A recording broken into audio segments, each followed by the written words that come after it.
One ringy dingy, two ringy dingies. Hello, Field. How are you? I'm okay. How are you? I'm good. Good. What do you want to talk about today? Well, a rather interesting discovery, I think, that the elite families of the United Kingdom and the United States have combined since probably 1802, when Thomas Jefferson handed off the United States Patent and Trademark Office to this guy, William Thornton, who was an Anglo-American. It looks like the two governments, or at least the insiders of the two governments, have developed quite distinct methods of killing people, either individually or in large numbers. And obviously the technology has to catch up, but a big advance for these people was made in, I think, 1901, or it might have been 1899, when Guglielmo, I can't pronounce his name, Marconi, demonstrated his wireless telegraph system at Toynbee Hall. Do you remember how Toynbee Hall plays in our analysis over the recent years? Over to you.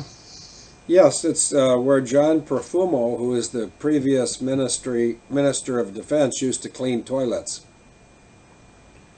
Yeah, that's one aspect, and another is that quite possibly that's where they groomed young boys and young girls back around the 1888 period to operate or serve as telegraph decoders and errand boys, and carry privileged information into the homes of the very rich or the wannabe very rich people as inside information to speculate on the markets and make a great deal of money.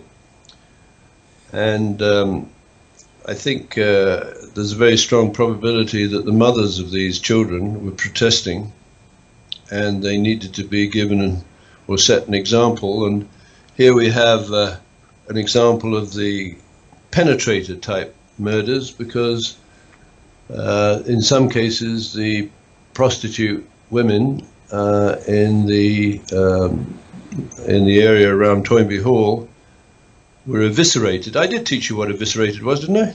Yes, we discussed dissolution, dissilates, and dissolate as a package of 3 subjects on the 8th of August of 2007, when I was briefing you on Romney's mantle pants, Bill Clinton's voodoo underwear, which he was advised to change every 2 weeks, or less frequency if he wasn't exerting himself, and also the Boston Invisibles, which were similar to the British Invisibles, but they were like half black instead of pure white, as I recall. Perfect recall, Field. I wouldn't change a word of that. Well, I probably wouldn't have come out with any words of it, but you having delivered it, then I'm just stunned into compliance. Well, you know, can you imagine the people that might be trying to figure out what I said right now? They'd be pulling their hair out. Well, you know, and that's our great strength, and I keep coming back to that because I look at Abel Danger and, you know, the accumulation of material, and it's dazzling and befuddling in the same breath, I think. So, yeah, I think we're way ahead of the intelligence services. Hang on, what? Again, I've got an echo. Let me just get rid of that.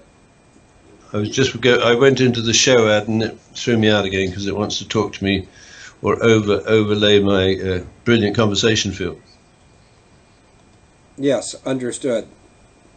Okay, so back in 1901, Marconi invents the wireless telegraph system, which uses radio waves and basically revolutionized transport.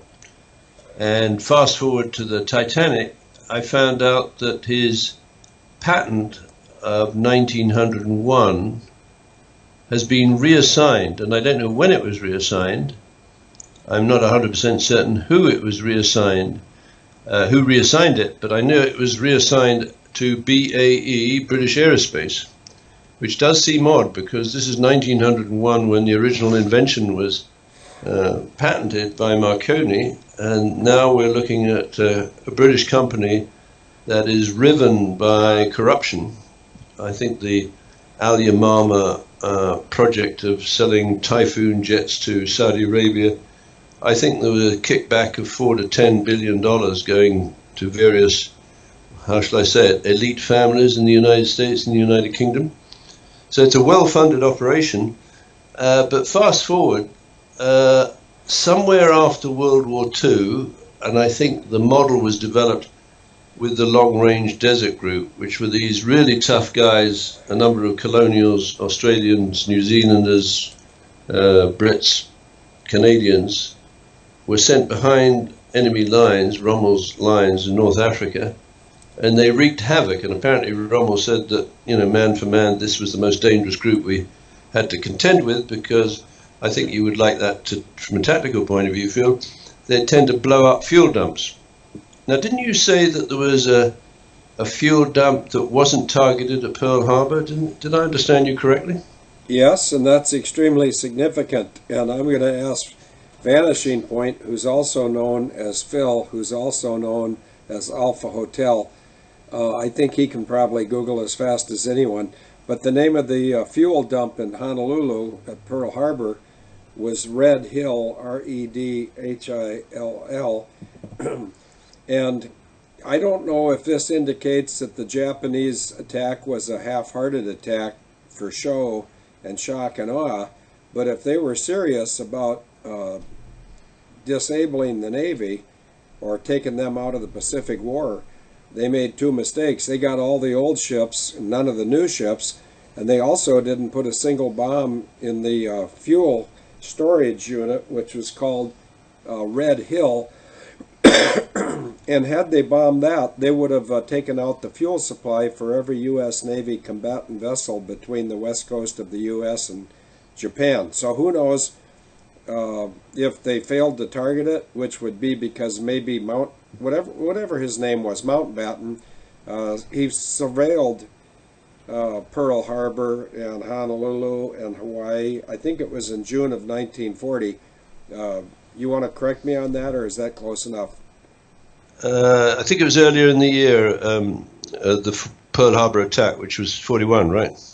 If the Pearl Harbor was December of 41, so you think Mountbatten was there in 41? Yeah, I think it was around April he went out there to case the joint. Okay, well, when he was casing the joint, he missed the entire reserves of fuel, and Braveheart out in Oregon just put it up. There's a picture towards the bottom of the Red Hill Historic Fuel Dump, and I'm not a master of chaos and explosions and waste and hot air such as yourself, but I think if you would have put a single bomb on one of those tanks in the middle, maybe the shock or the I don't know, I'm not sure if a bomb went off in a fuel tank and the fuel tank wasn't full. Now, what we don't know is what type of fuel that was, but I think it would have been called fuel oil, which is sort of diesel-like. Somebody in the chat room may correct me, but if you could get vapors to explode, you might be able to take them all out with just one bomb. But if I'm counting the tanks now, and I'm up to 7, 12, 14, so 14 well-placed bombs would have deprived the entire United States Navy of fuel for a long time, because the only way to get fuel there is on tanker ships. And who's going to protect the tanker ships if all the combatant ships are out of gas, so to speak? So anyway, either the United States was very lucky, or the Japanese and or Mountbatten were a little bit sloppy in not taking out that key asset. So I think you understand the significance of wiping out all the fuel from California to Tokyo, don't you, David? Yeah, and I'm tending to think now that they wanted to leave the fuel supplies intact. They wanted a shock and awe attack, and I believe you told me that the ships in Pearl Harbor were older generation. There was nothing particularly modern. And I believe, did you tell me that a couple of aircraft carriers had gone out to sea so that they wouldn't get caught in that attack? Over to you. Yes, that's my understanding, and that would make one scratch one's chin and wonder if some of the people at the top of the U.S. Navy knew that was coming, so they got their best assets out of town. Yeah, because, Churchill wanted to bring the Americans into the war, but he didn't want to destroy their fuel supplies. so that they couldn't prosecute the war. The interesting trade or transactions happened in, I believe, what's called the Tizard mission. And Henry Tizard was the father of a friend of mine who worked in artificial intelligence in the UK on a project that I had with the Brit Oil.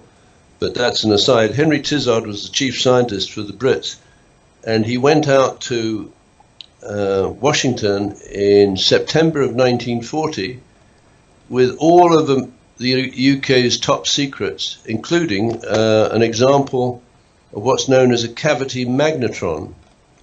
And this blew the minds of the Americans. They had nothing like it, but it was able to pump out so much power at a very short bandwidth, high frequency, that a plane carrying the cavity magnetron could pick up the periscope of a German submarine from a mile away and bomb the shitter out of it. I hope that's not too colorful for Abel Danger, is it, Phil? I don't think so, especially with your accent. I didn't really hear it. Could you say it in a more, well, never mind, we don't need to dwell there.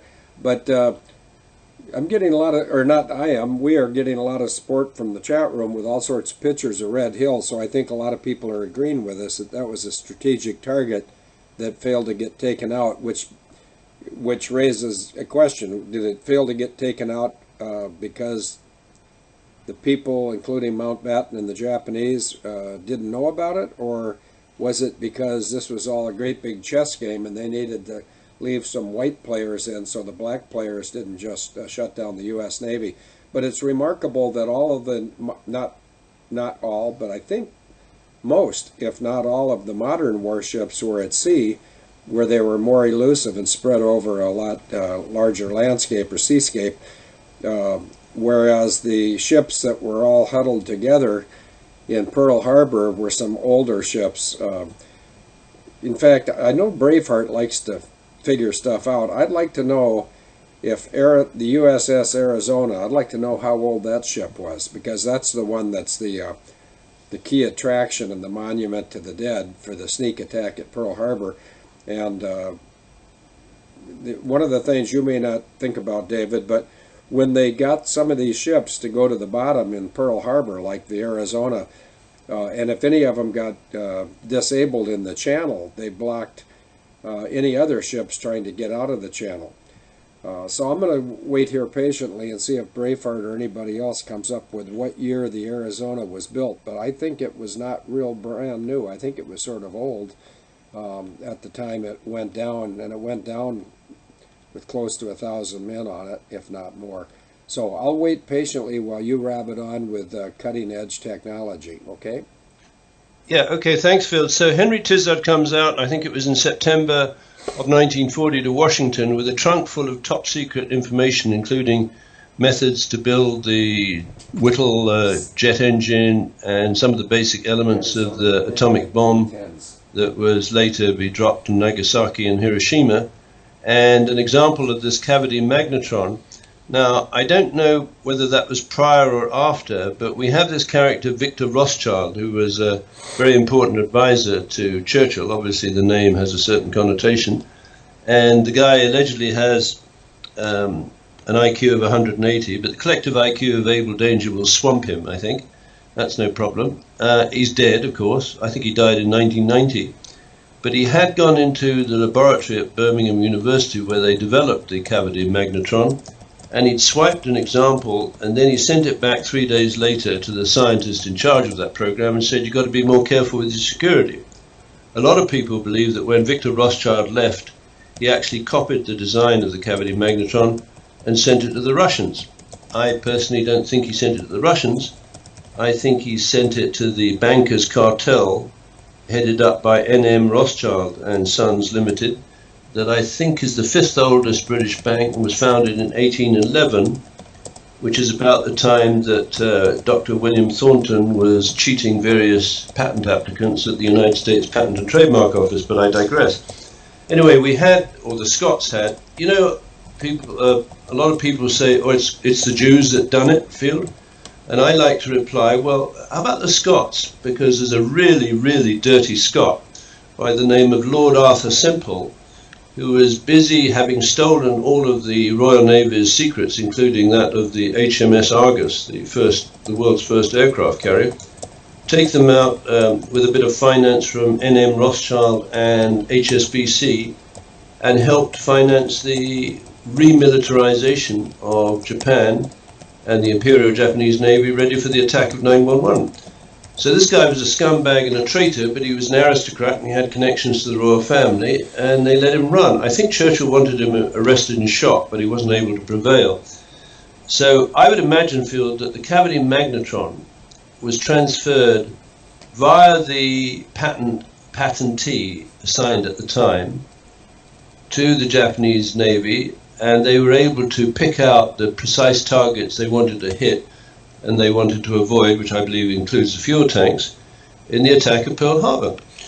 So what I think is interesting is, and again it's a jaw dropper, because having found that the Marconi wireless telegraph invention of 1901 has been assigned to British Aerospace, I discovered that the cavity magnetron patent of 1940 was assigned to none other than RCA, Radio Corporation of America, which was run by a very dodgy guy called Sarnoff, David Sarnoff. Does that ring a bell? Yes, it rings a bell, but something else just happened. So I'm going to write down Sarnoff so I can... somebody just asked a question or pointed something out. Someone in the chat room pointed out that as large of an attack and as great a loss as Pearl Harbor represented, it was not as big as the loss at Savo Island, where John McCain, the eldest, Annapolis class of 1906, he disregarded a direct order. He had been ordered to take his land-based Navy aircraft and surveil the Straits of Savo Island. It's called the Savo Island Strait, I think. It was between two islands, Savo Island and California Island, and the reason why his superior wanted that surveilled is because, and he wanted it surveilled on the 8th of August 1942. The reason he wanted it checked out is because the large naval presence, the fleet, was going to be going, or maybe it was a task force, was going to be going through that strait on the 9th of August of 42, and John McCain, the oldest one, 1906, he died of a heart attack probably in August of 1945 because he was going to get court-martialed, I believe. History will never know because he took the easy way out. And if you looked at today's radio show ad, there's a lot of stuff about John McCain. I think he's about ready to take the easy way out because he is so full of baloney, and he's represented himself as some sort of a hero since he came back from Vietnam in 1973. That's 45 years. He's been nothing but a lie. So I think it would be bad taste for us to take out death betting on what day that rat's going to succumb. But the point here, David, is, and this, once again, we're sort of learning 75 years after the fact, if you will, but as far as the largest loss of Navy combatant tonnage and largest loss of life, I think, and I'm pretty sure I'm right, that the Battle of Savo Island had more loss of tonnage of ships and also people. And the reason why it lost more people might not be really evident right now, but as soon as I tell you, you'll say, ah, brilliant. Well, all of those combatant vessels that were going through the Strait of Savo Island in California on the morning of 9 August of 42, they'd all be at 100% personnel complement. In other words, if a carrier was supposed to have 2,200 men on it, there would have been 2,200 men on it. However, when Pearl Harbor was attacked on the 7th of December of 41, it was a Sunday morning, so the vast majority of the crew members of all of those ships would either be assigned to shore duty or they'd be on liberty. Because if the ships were not scheduled to get underway, if they were just parked there, they'd have a skeleton crew on. And so the loss of life would be minimalized. And once again, where I'm going with this is that would suggest that maybe the U.S. government and maybe the British government and maybe the Japanese government wanted to make the attack look a lot more deadly than it was, when actually they just cleaned out a whole lot of old boats that had skeleton crews on them, whereas John McCain, the original John McCain, the short guy from some podunk town in Mississippi, all of his ships were full and functioning, and so I think the McCain name should be really vilified in the United States Navy and in the history of the United States of America, and maybe I'll just make that one of my life's ambitions. My main ambition is to get Denise her visa, but other than that, maybe I could take on a collateral duty of setting the record straight on those three McCains. Excuse me. I was thinking of Maddie McCann. That still hasn't been solved, but I'm going to give it over to you as soon as I ask a question. I have reason to believe that Tony Podesta is not a free man. Has anyone in the chat room heard of any Tony Podesta sightings or any Tony Podesta tweets? But David, what do you think about the fact that the McCain disregarded order sank more tons of ships and killed more men than the entire Pearl Harbor attack? Have you ever heard that before? Well, not in so many words. Now, what year was that? Well, Pearl Harbor was 1941, and the Battle of Savo Island was August 9th of 1942. You see, now, this is very interesting because there are no coincidences. Incidentally, you use the word vilified, and I'd like to humbly offer you, I mean, you don't have to use it. What about excoriated? That's a nice word. Yes, I got excoriated because I was constipated back in 1963, and I'll never... Right. Oh, never mind. You don't want any more anatomical description, do you? Not particularly. How did you cure it, though? Prune juice. Oh, all right. Okay, moving on. I just put an image up with which I think is very evocative of the Five Eyes staring or pointing a beam down at little peasant people wandering around on the earth. Now, I believe the Five Eyes was set up, surveillance network was set up for a perfectly legitimate reason, to prosecute a war against what people saw as the forces of evil.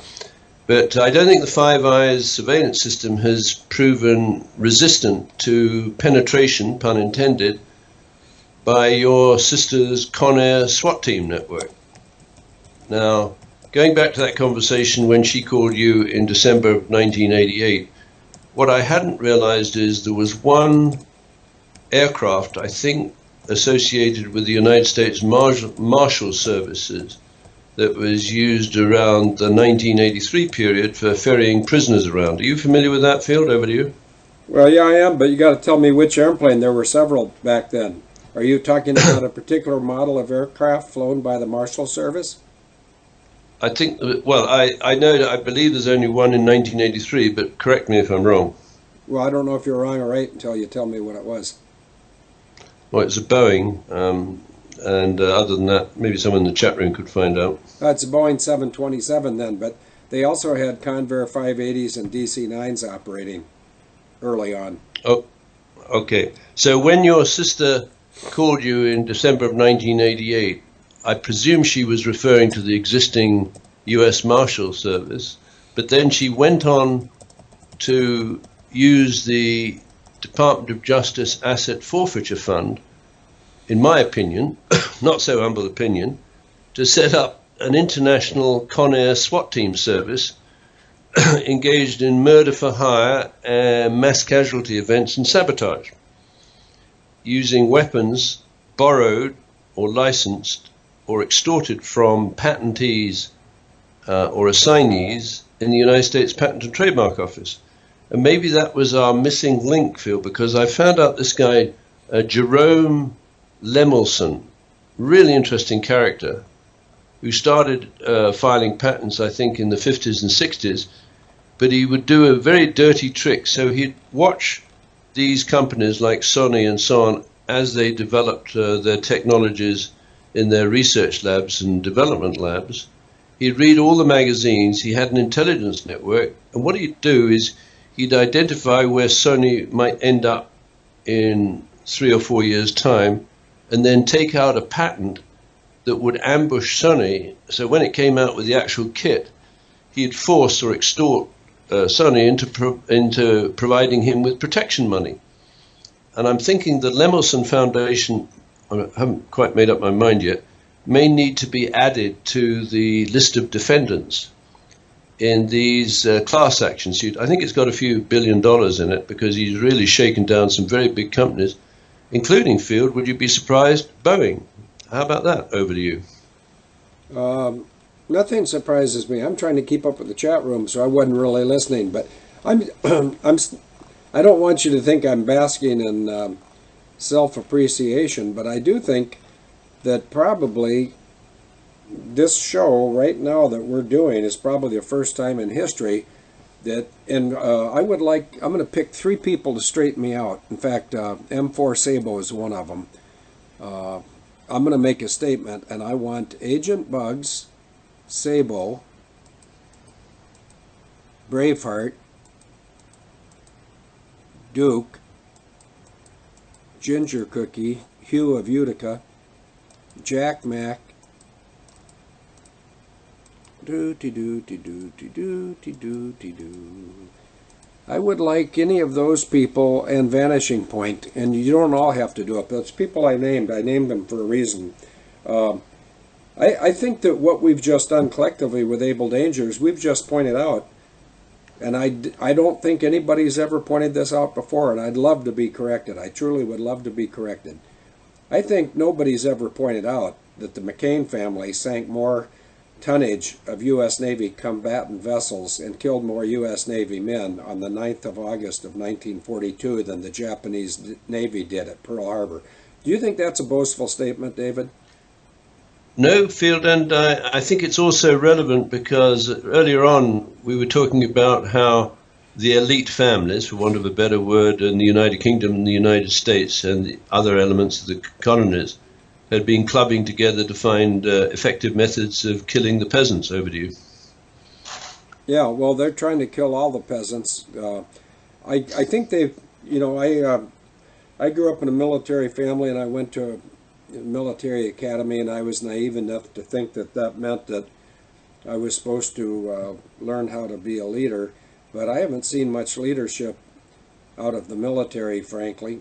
I see a bunch of people that want to get rank and get some garbage on their left chest, multicolored little ribbons, and they don't want to do anything. And if I know that enlisted men are being led to slaughter, certainly I'll just mention some random names of 4-star generals.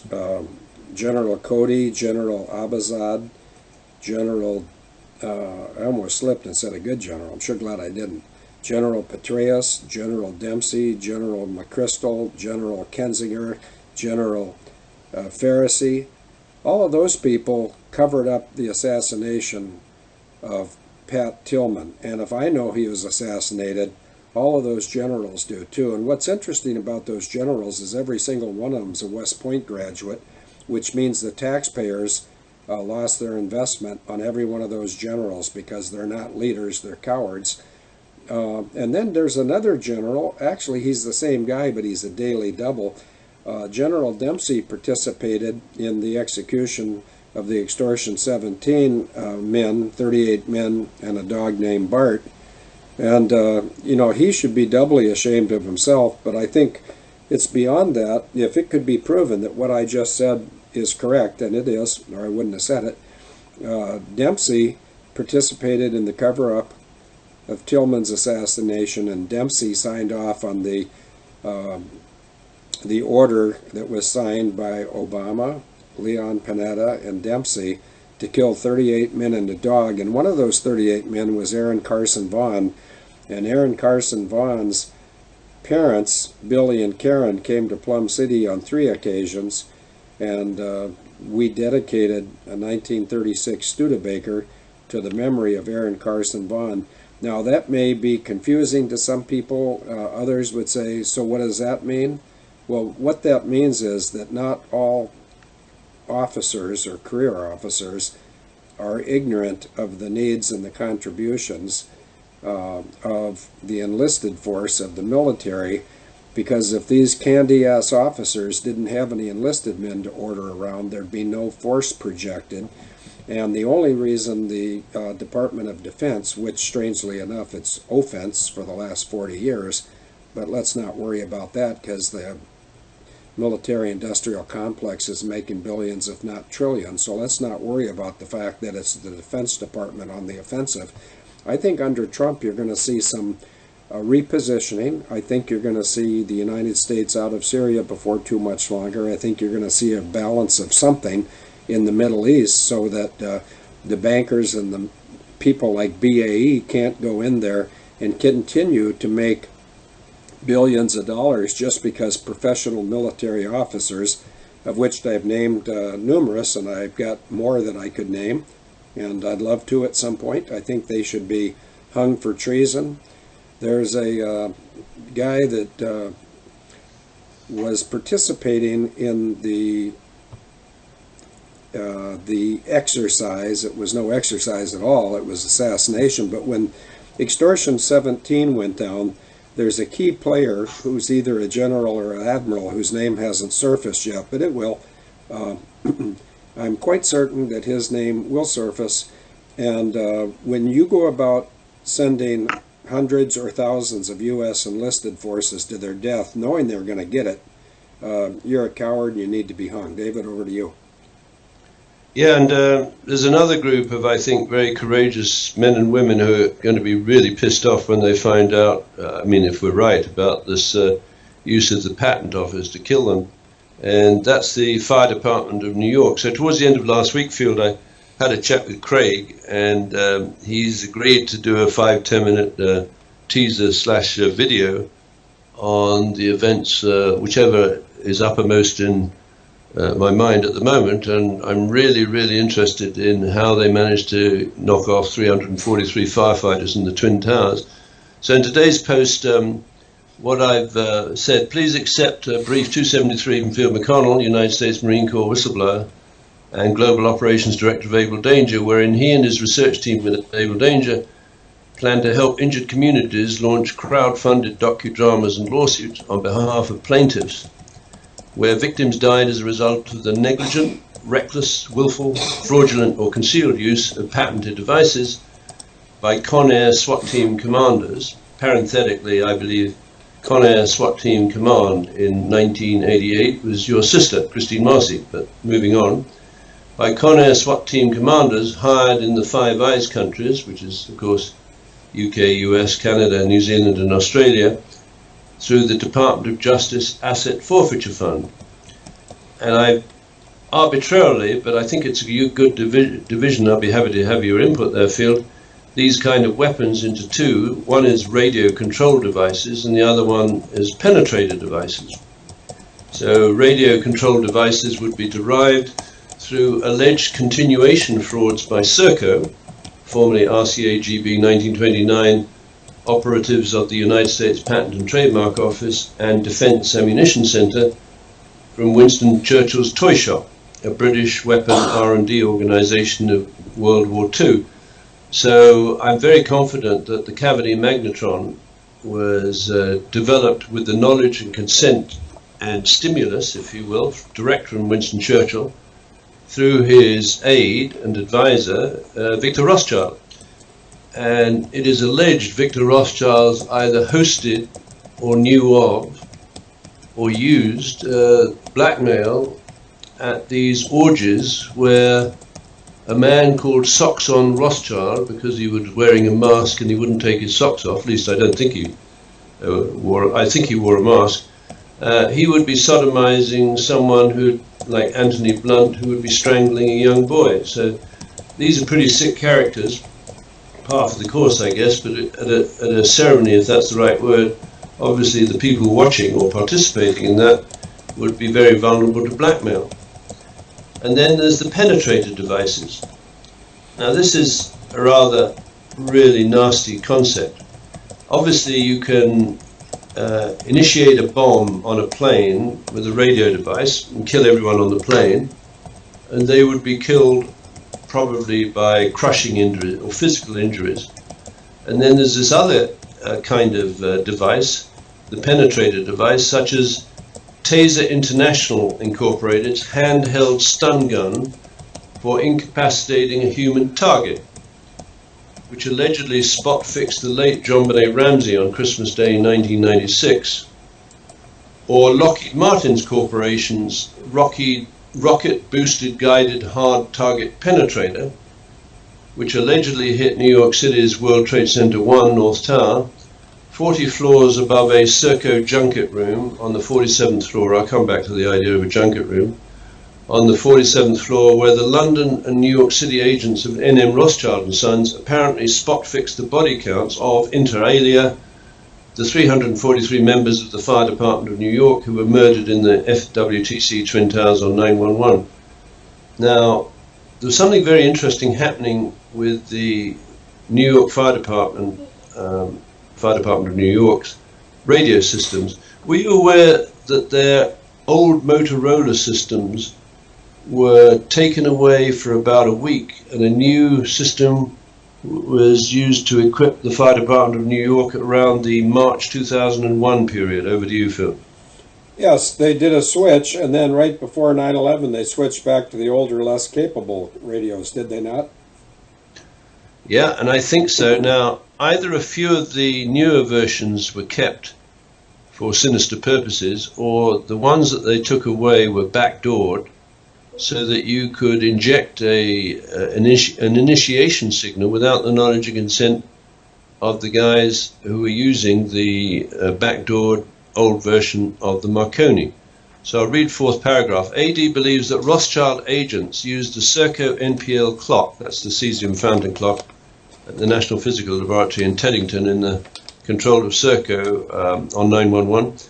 And here's this character, Jerome H. Lemelson's prisoner tracking and warning system and corresponding methods, let me say parenthetically, that would seem to work with your sister's JABS and Con Air or JPAT system, because she would need, in order to deploy her SWAT teams precisely and accurately, either at individual targets or at mass casualty events, she would need that technology to communicate with the SWAT team commanders in the field. Is that not correct, Phil? Over to you. Yes, I don't know. Once again, I was in the chat room taking a look at stuff. Earlier, I got a question I think I got a question. Maybe I didn't. But I had an interchange with Braveheart about McCain, because there's, let me just check and make sure I'm right. I believe there's someone in the chat room who I met and have a good relationship with, but we have different opinions, which is okay, because yes, that party's here. The suggestion that John McCain may have started the Forrestal fire, that doesn't hold water with certain folks. I don't know, I wasn't there, but I do know one thing, I think, and I'd love to be corrected if I'm wrong, but of all the men that woke up on the USS Forrestal on the morning that it had its fire, and off the top of my head I believe that was 20 July of 1967, of those men who woke up on the Forrestal that morning, a fairly large number of them were dead that evening, but only one person was taken off the ship and put onto another ship, and that one person was John McCain. Now, if anybody can refute that, please do, so I'll stop mentioning it. But to me, it's an indication of guilt if only one person is taken off the Forrestal and put onto another ship. And once again, there's a lot of details going through all of our heads, and I can't remember. I think the ship that McCain was sent to was the Ticonderoga, which was another aircraft carrier, but somebody can Google that and find out if I'm right, and then I'll correct myself or they can correct me. But I think it's an admission of guilt that McCain had some complicit involvement with that inferno, and I think his daddy, who was a four-star admiral, wanted to get his little lump jaw off the Forrestal, because if the crew members, rightfully or wrongfully, thought that McCain had a part in starting that fire, he would have had what the Navy and the Marine Corps call a blanket party, where people would have broken into a stateroom that night, and the people might have been wearing masks, but they would have wrapped him up in his blanket and carried him up to the deck after dark and thrown him overboard. It's called a blanket party. In the Army and the Marine Corps, they have fragging, which means if you've got an unstable leader, then you wait for an opportunity to visit his tent or his fighting hole and shoot him, which is rather cold-hearted, except for when you've got leadership that is killing enlisted men, and the enlisted men can identify the weakling. There's no administrative way of getting rid of some guy that's a weak leader. In fact, in my 26 years, I saw a fair number of weak leaders, and you just can't get them to go anywhere. They get protected for some reason. So if your life depends on it, if you're a 22-year-old guy or a 24-year-old staff sergeant, and you see a second lieutenant that's constantly putting his men in danger, sometimes they take it into their own hands. Is that right? I don't know. It depends on if you're one of the 13 guys under the command of a second lieutenant that's going to get you killed because he's incompetent. And that brings us back to McCain.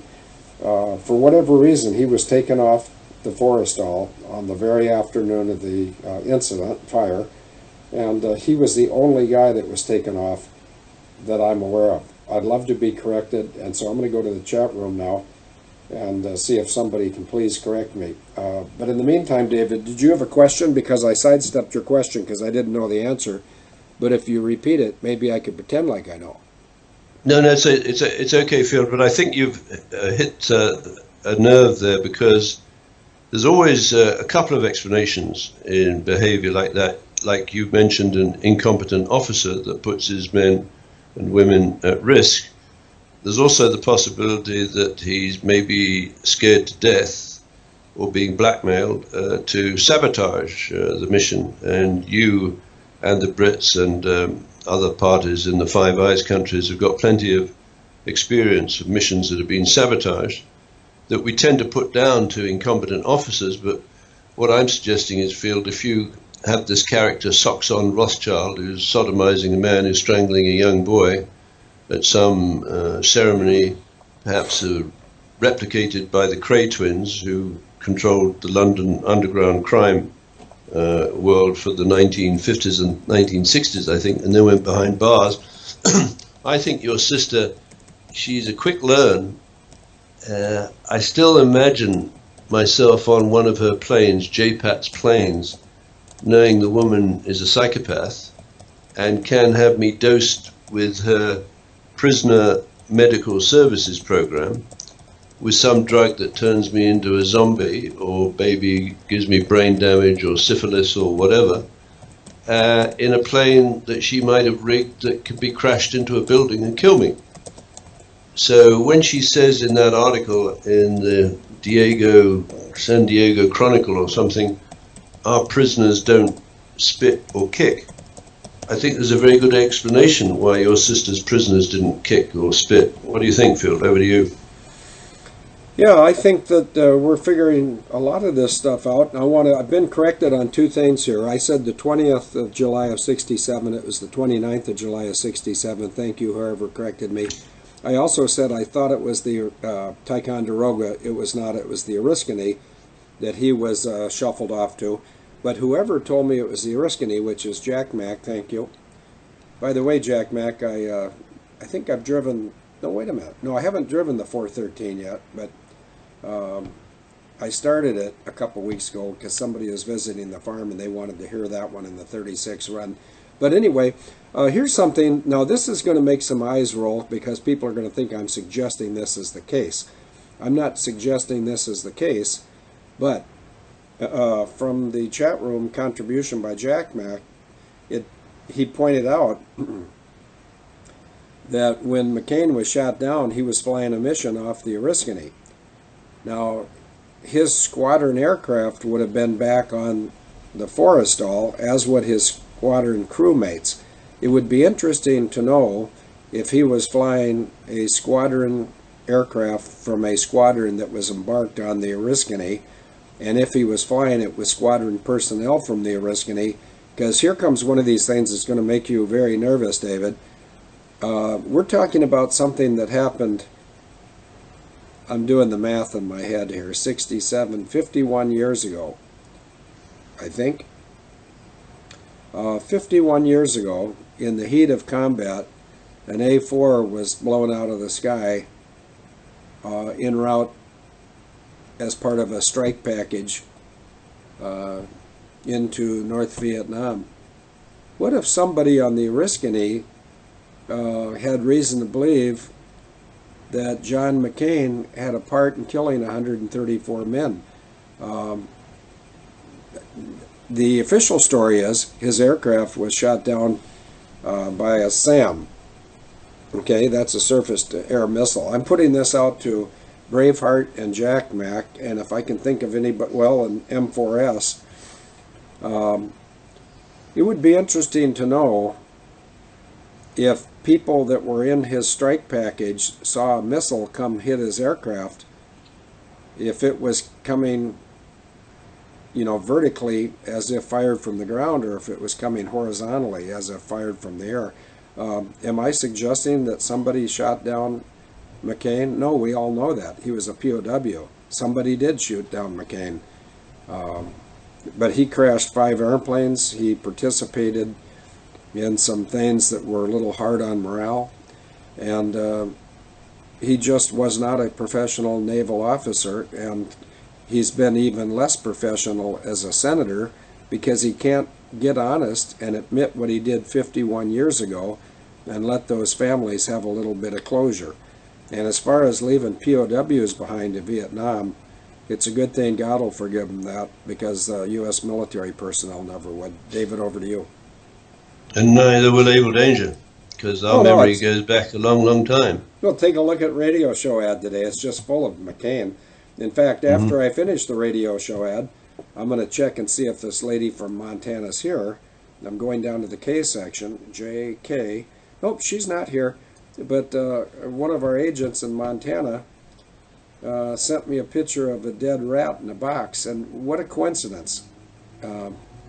There's no hidden message here, but it's just a coincidence that she sent me a picture of a dead rat with a, in fact, I'll go get her email perhaps and I'll post it without her name, although most people would know who our agent in Montana is. But I think she said something about maybe you could use this picture of a dead rat, and now I'm starting to think she probably had looked at the radio show ad. But anyway, if I sound a little hard on McCain, I am. My father was a POW, and my father was exactly the opposite. He got a Bronze Star Medal because when he was a POW second lieutenant, the B-29s were coming over and bombing everything in Japan they could bomb with conventional bombs, and they were also using some unconventional bombs. But when the B-29s would come over like an aluminum overcast, I'm going to say this slowly because it's so repugnant, all of the officer POWs were given shelter, and all of the enlisted POWs were forced to be outside. And my father refused to take shelter if the enlisted people were going to be vulnerable to getting bombed or fragmented, you know, fragged from the explosions. So my dad just refused to go in, and probably because he is former enlisted man, but he was not going to go in with a bunch of officers and cower if the enlisted guys were subjected to getting killed. So am I proud of my father? Yes, I am. And am I proud of a lot of people in the military? Yeah, I sure am. And I could start rattling them off, but that's not what we're about today. But what we're about today is identifying cowards that have created combat losses to embellish their career or to fatten their wallet or to get a promotion. And I think it's time that maybe the professional fighting men and women of the world's services demand that their leaders don't send them into a practice war to transfer money or assets between fat cats.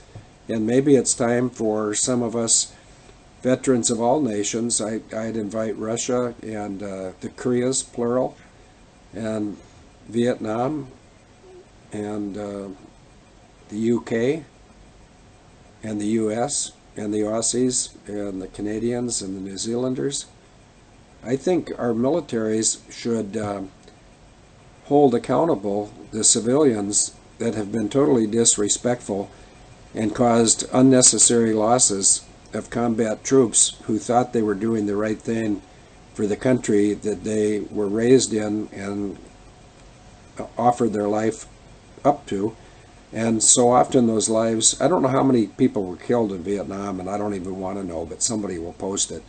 But the ones that were killed in Vietnam that are roughly my age, give or take 8 years, they were sort of the lucky ones. The one that were grievously injured, and I'm picturing a congressman, and Max Cleland is his name. Would somebody put up a picture of Max Cleland?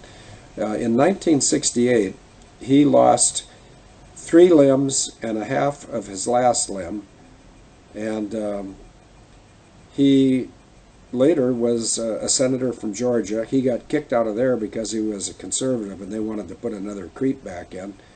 But I had the pleasure of sitting next to him in seat 1A and 1B of a flight from Minneapolis to Fargo, and maybe if somebody sends me an email, I'll put in the Thursday radio show ad a short story about what happened when Max Cleland and I sat side by side for an hour and 15 minutes on a cold night during the election cycle in probably 1996. But we won't take time up for that now. But I'm going to scan and see if somebody has put up a picture of Cleland yet.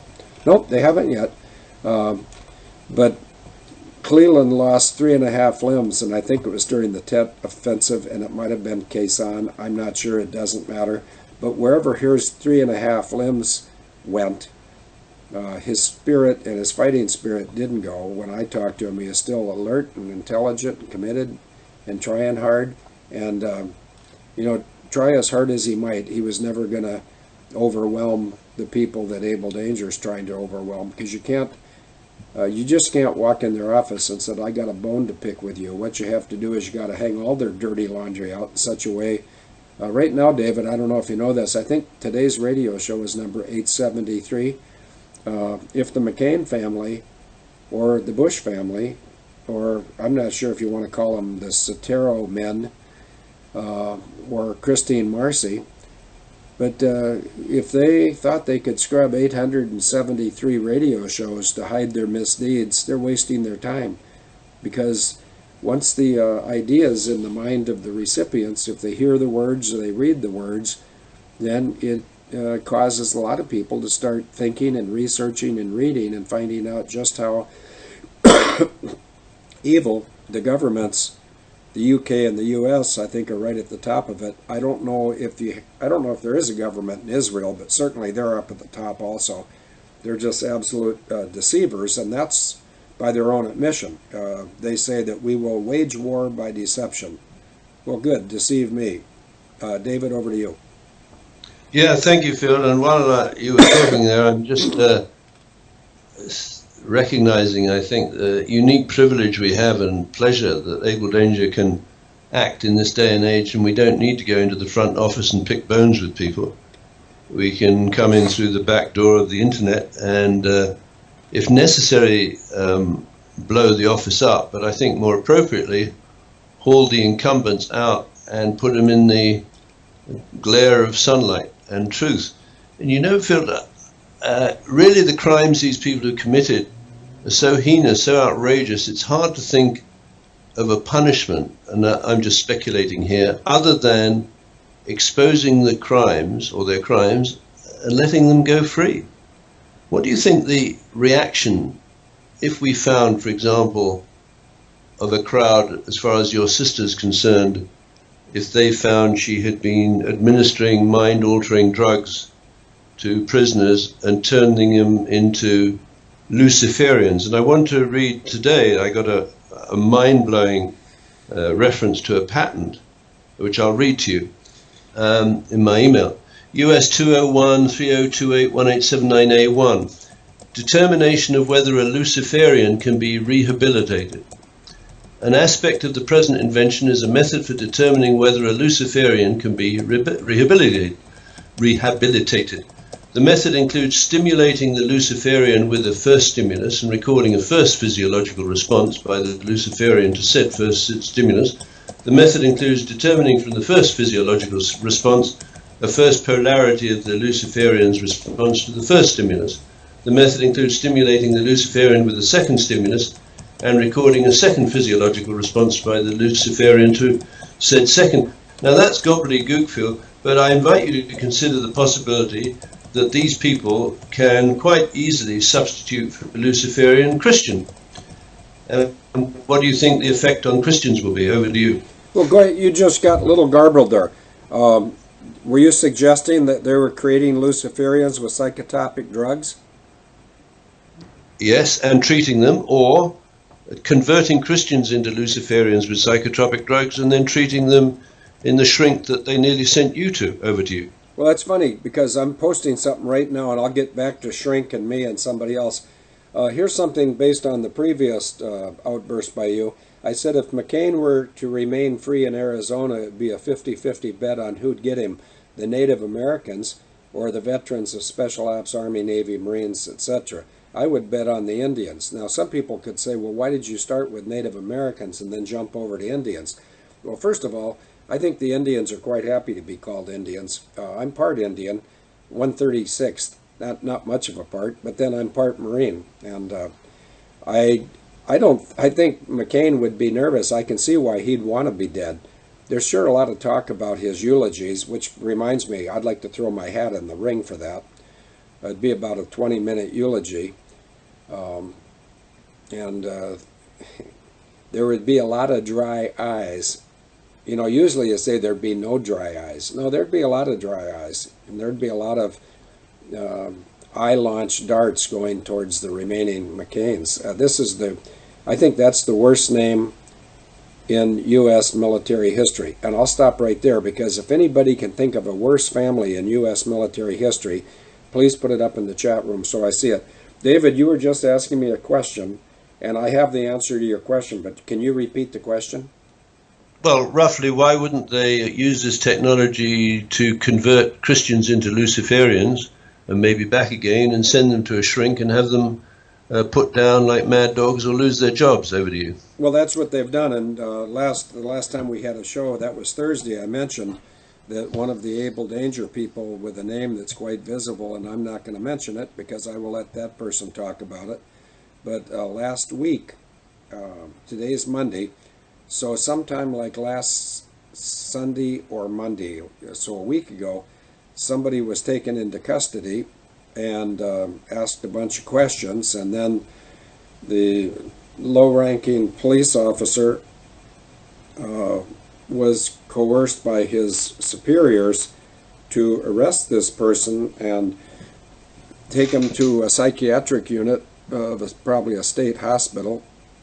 And that person was the guest of the hospital for 3 or 4 days, and I haven't talked to that person since the release, which occurred on Friday at 5 p.m. local time, wherever it was, and I'm not going to say.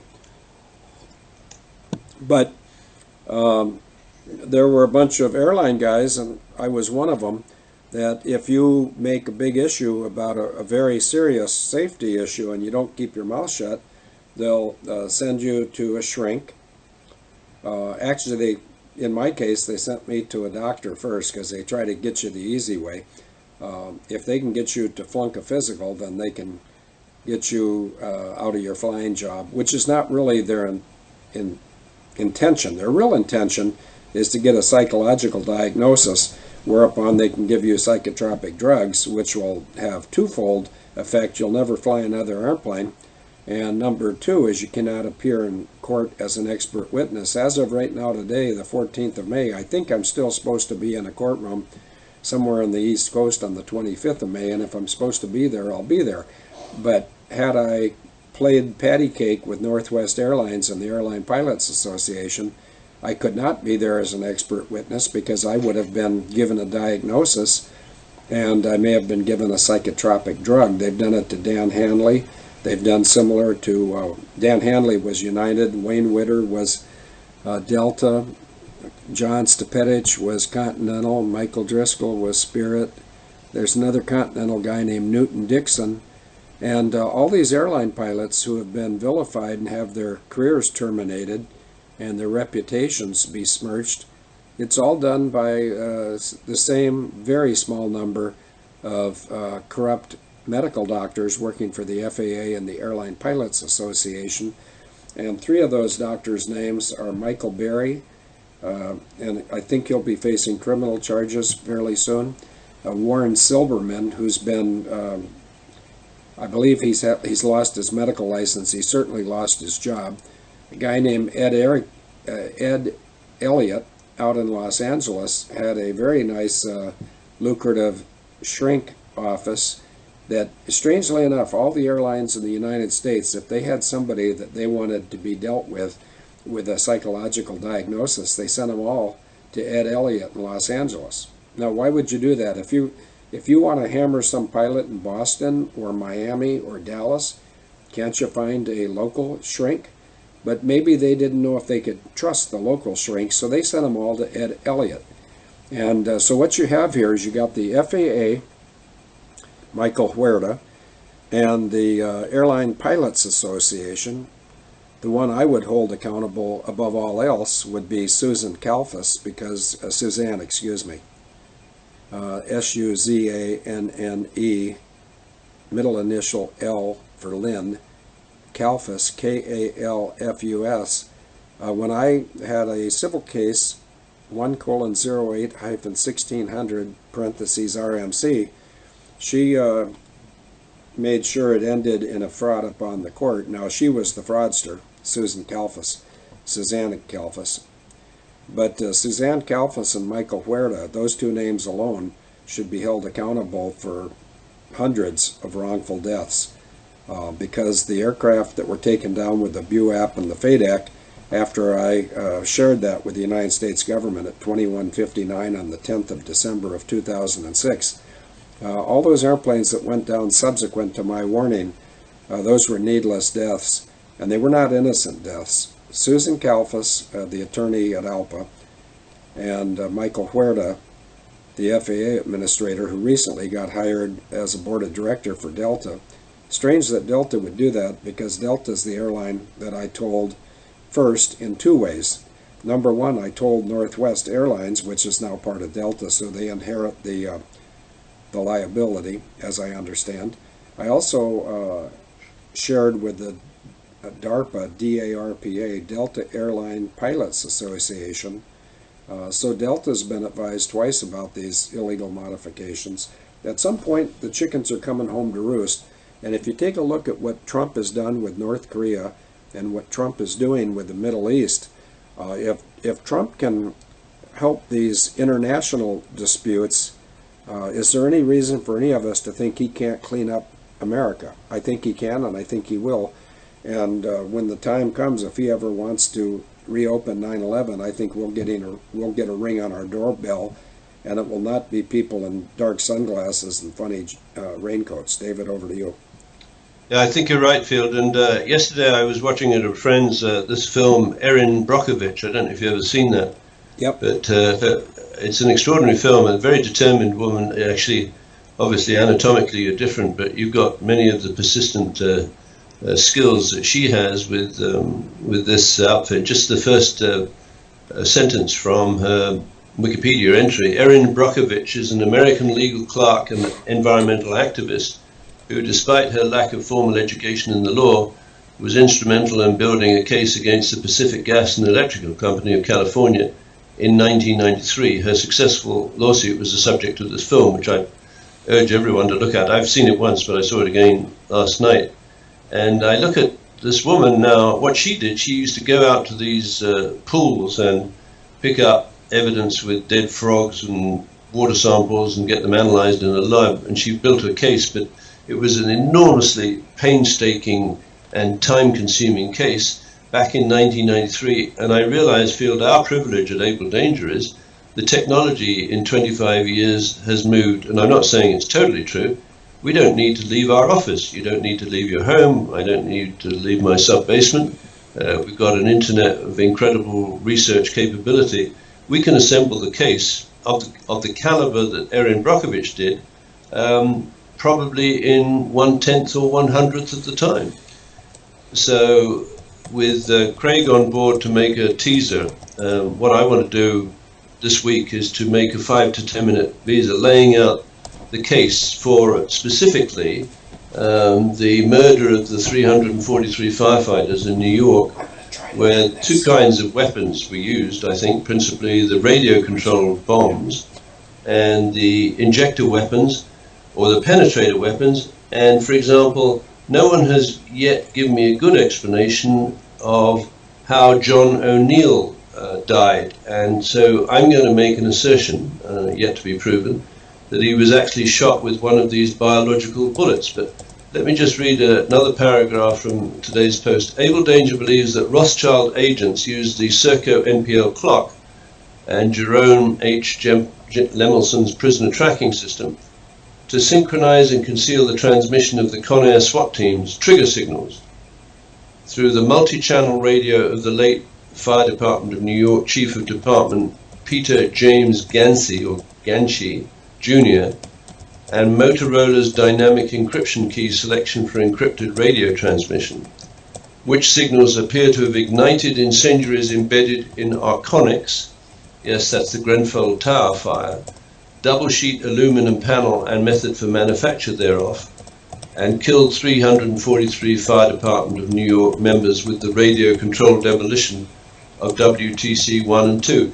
Those murders would essentially, I think in the great majority of cases, either be heat destruction of the body or crushing deaths as the building collapsed around them. And that was very definitely feel an ambush, where I believe the people tracking the victims into the building, and I'm saying that would be NM Rothschilds on floor 47, would actually have been able to stage, if you will, a junket room where elite bettors in 4 to 5 star hotels around the world could actually bet on the number of deaths through spread betting and spot fix that number. So the winner would be an insider of NM Rothschild who they decided they wanted to make very rich. So here's the next paragraph. Abel Danger believes that the late chemical warfare expert Victor Rothschild's associates at NM Rothschild, investment banker, and I think this is very important for Americans to understand, NM Rothschild is the investment banker for Serco, Queen Elizabeth II, and US President Donald Trump. And Serco shareholders, including the British government, tasked Nicholas and Rupert Soames, two of Winston Churchill's grandsons, and Christine Con Air Marcy, Field McConnell's sister, with testing Darren Rubin's biological active bullets as witness penetrating bullets at spot fixing raves staged at a BC pig farm between 1983 and 2002. Maybe it's worth reminding ourselves of what J. Edgar Hoover said, is the individual is handicapped by coming face to face with the conspiracy so monstrous he cannot believe it exists. So let's hypothetically imagine ourselves in the audience out at the pig farm in British Columbia, registered as a society by the federal government, where a woman gets hauled onto the stage in front of the audience. Maybe 500 people can sit down and watch this. The event is televised, with the content being shipped back to 425 Carroll Street for transmission to elite hotels around the world, and people in the hotels can start their bets when the woman is shot by a biological bullet. Now, depending on what you have in that biological bullet, it might be just a temporary stunning effect, which would be consistent with the Skripals. And incidentally, Field, where's that news gone? As I understand it, Julia Skripal, the daughter of Sergei Skripal, who's a double agent for the British, has recovered. When was she last interviewed by what passes as the mainstream media? And I spit on them, Field, because they have a duty to report the truth, and they're ignoring that duty. So it's left to people like ourselves, Abel Danger, to reveal the truth. But she would know if she was shot. I mean, we're only told secondhand that this Novichok stuff was smeared on the door handle. What we're not told is that she's recovered and she was texting to her friends back in Russia that she was okay. I think she recovered sufficiently about 3 days after she was alleged to have shot. Now, if you want to read a really, really cynical pattern, have a look at Darren Rubin's Biological Active Bullets, Systems and Methods. The patent number is US 9200877B1. Now remember, in the United States of America, the Department of Homeland Security ordered 1.4 billion hollow-nosed bullets, rounds of ammunition, which has been dispersed around your country.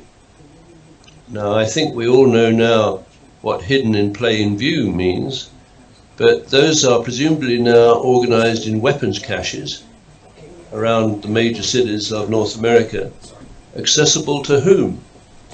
Well, I would suggest that they're accessible to the people who've been paroled or released through your sister's Department of Justice, Asset Forfeiture Fund, and Justice, Prisoner and Alien Transportation System, meaning there is a potential insurrectionist force with immense wealth. Maybe that's a flavor of what JFK was trying to warn us about.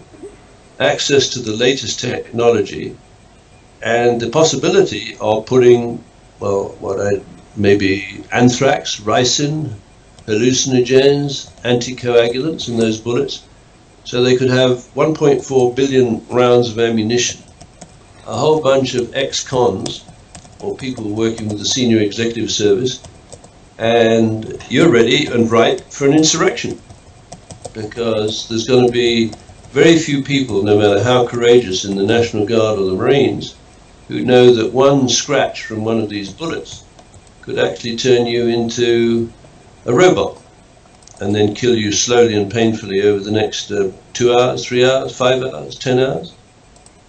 So I think Abel Danger really has got some unique credentials, Field, and we're in, I think what Churchill said, it's not the beginning of the end, it's the end of the beginning. I think we've done our homework, and we're now ready to move, and I'd like to just close with the last paragraph of today's post in the context of what we might be doing in the future, which is helping organizations like the Fire Department of New York, or maybe the people whose relatives died on Extortion 17, and launch a carefully planned campaign in the media where we demonstrate that where there is evidence of fraud or spoliation, there should be no statute of limitations for class action suits for wrongful death.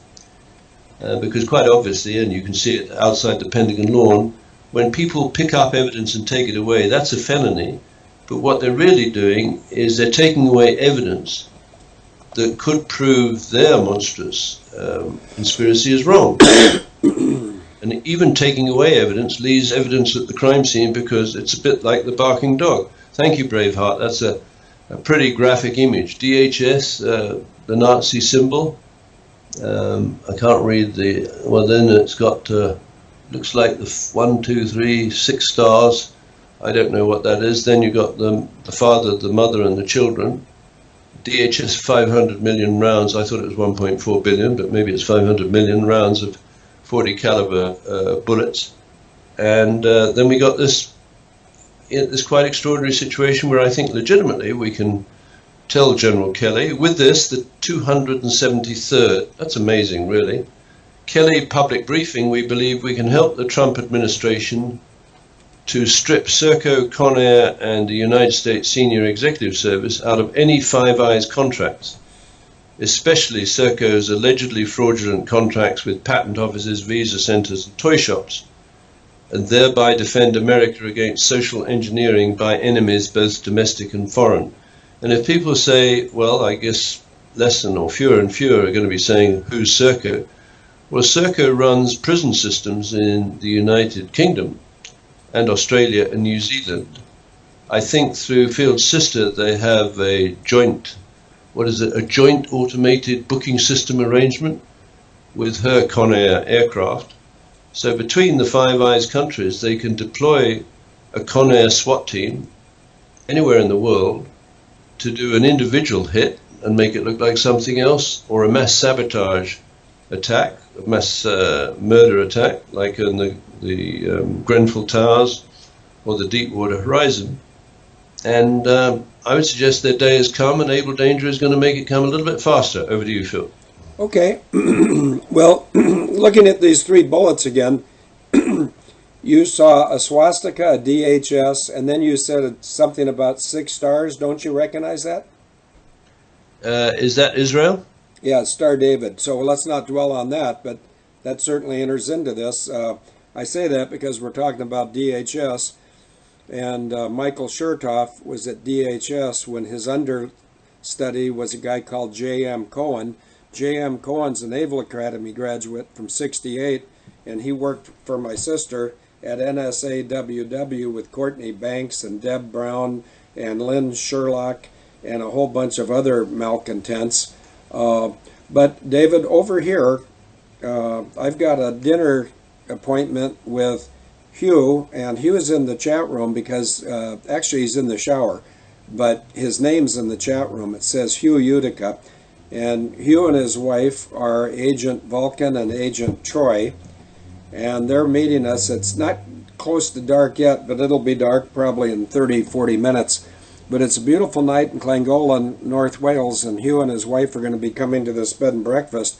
If anybody wants to see where Denise and I are at, it's called the Cornerstones, plural, Cornerstones, plural, B&B, in L-L-A-N-G-O-L-L-E-N, North Wales. And the family that owns this B&B also own a restaurant called The Gallery, G-A-L-L-E-R-Y, and it's not open until Friday and Saturday nights, so we'll go there probably one of those nights and go to a place called the Corn Mill, C-O-R-N-M-I-L-L.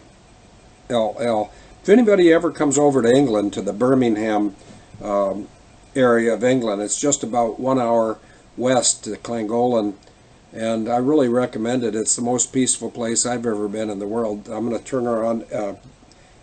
Denise has a question she wants me to ask, but I'm going to ask Denise if she agrees with me that this is, in terms of peaceful and tranquil and a pleasant place to be, if it's one of the loveliest places she's been. Hang on for your answer. Yeah. Yep, she agrees. And she also, Denise is trying to make contact with some lady out there in Abel Danger land that has made contact with Denise, and we've lost that lady's contact information. Is there any chance you're talking about the lady from 40 miles up the road? Yeah, okay.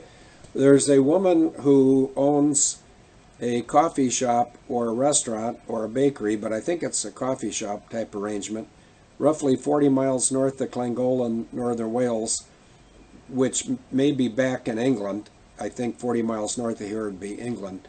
But we've lost your contact details, so if that woman happens to be listening, if she'd email me, fieldmcc@yahoo.com, we would contact you via email and phone. And Denise and I are going to be here again on Thursday night for the radio show, and we have a car, and we might go to Snowdonia, the highest elevation, second highest elevation in this area, meaning Great Britain, UK, Ireland, blah, blah, blah. But there's an old railroad that goes to the top of the mountain, and if we can squeeze that in, we will. But there's plenty to do here, and if anybody ever gets near Birmingham, England, first of all, my sympathies that you have any reason why you have to go to Birmingham.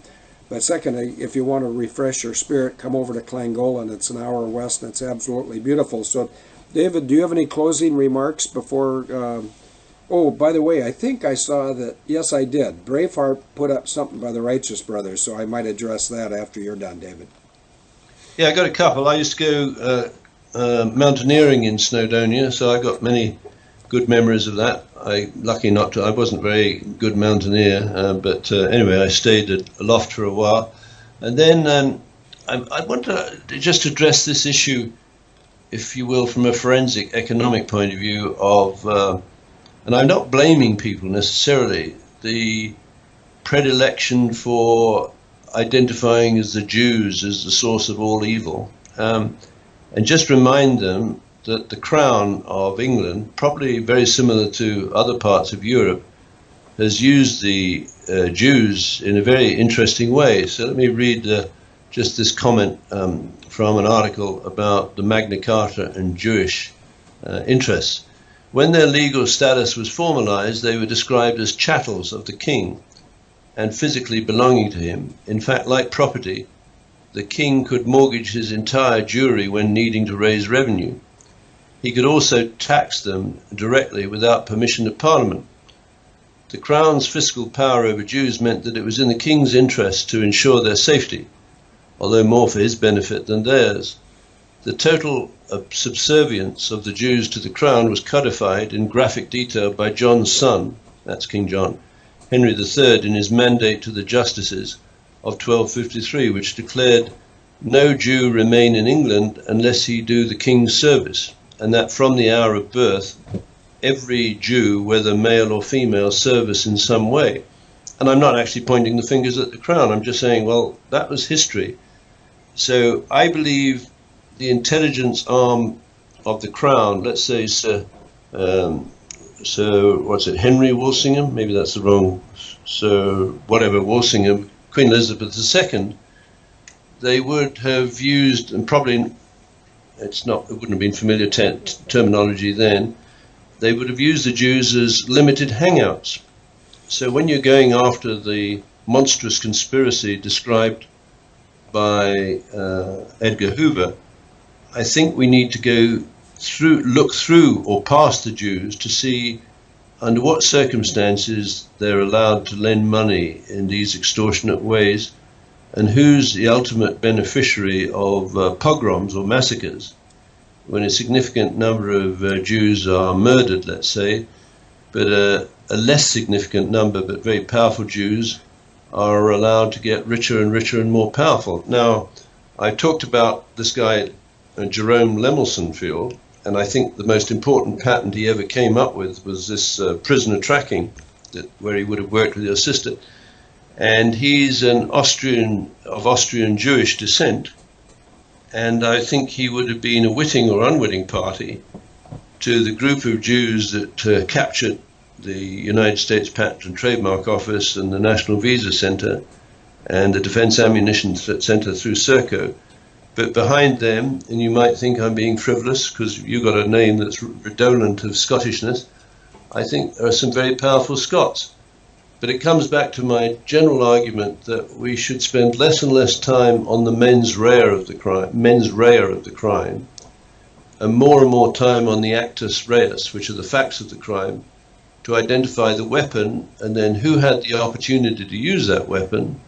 And I don't say that's when our job ends, because then we put that up in the court of public opinion. And I feel that a huge punishment for some of the guilty party, without us going to court, would be to expose them and let them continue their daily lives and let the public decide what should happen to them. And I think their fate will be probably as significant as some of the pedophiles that are periodically outed in a jail and they get their genitalia cut off. But anyway, maybe I'm being harsh. Over to you, Phil. Yeah, I need to get to dinner here with the host. They're not hosting us now. We're paying for everything ourselves, but we were invited here as their guests. So I'm going to skip singing, and if you're not offended, David, I'm going to call it quits here so that we can be somewhat punctilious for our friends and associates, Hugh and his wife, and we're going to go have dinner, and I'll be back Thursday night with you from Clangolan, North Wales, okay? Yeah, and have a wonderful dinner, Phil. Over to you. Okay, and on the count of three, he beat me. Okay, I don't need a red button, I apologize, but I got to get going because we have a commitment. So we'll see you all Thursday night. Thank you very much for sharing your time and thoughts with us, and I'm confident we're going to have victory. Seriously.